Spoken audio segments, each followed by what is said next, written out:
पता नहीं क्यों पिछले कुछ दिनों से भाभी मेरे पीछे कुछ ज्यादा ही पड़ी हुई है। मतलब मैं समझा नहीं। देखिए, मैंने परसों कड़ी बनाई थी। हाँ वो तो मुझे पता। वो उनको अच्छी नहीं लगी। क्यों? कड़ी तो बहुत लजीज बनी थी। जी, सबको बहुत अच्छी लगी, यही बात तो उन्हें बुरी लगी। और फिर बात जहाँ से शुरू हुई वो तो सुनिए। मैं रोहित और सरिता के साथ चेस खेल रही थी। भाभी जी नहाने जा रही थी तो उन्होंने आवाज दी कि मैं जरा दाल देख लूं। मैं उठना चाहती थी लेकिन रोहित और सरिता जिद करने लगे कि मैं एक पासी और खेल लूं और फिर चल जाऊं। बस इतने में दाल जल गई। और फिर क्या था, उन्हें माँ जी के सामने मौका मिल गया मुझे डांटने का। मैं खामोश रही क्योंकि गलती मेरी थी।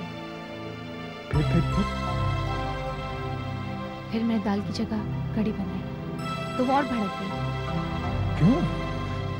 बस यूं ही कि दाल की जगह कड़ी क्यों बनाई, इसलिए। अरे इसमें भड़कने की क्या बात है? हमारे घर में कोई फिक्स मेन्यू तो है नहीं। यही बात मैंने कही और मैंने कहा कि मेरा कड़ी खिचड़ी खाने का मूड हुआ तो कहने लगी सवाल तुम्हारे मूड का नहीं है, सवाल है कि घर वालों को क्या पसंद है। सबको कड़ी खिचड़ी पसंद है, खास करके बाबूजी को।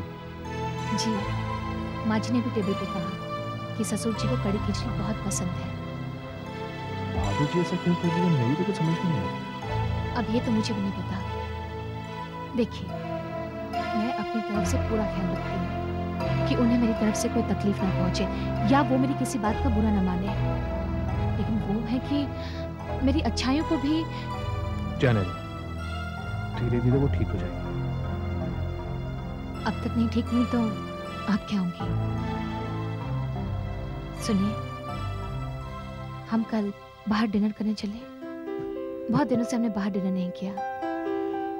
ठीक है, लेकिन कल रात की डिनर के लिए हमें आज रात को सोना पड़ेगा, फिर कल सुबह उठना पड़ेगा और फिर जाके हमें कल रात का कहीं डिनर मिलेगा।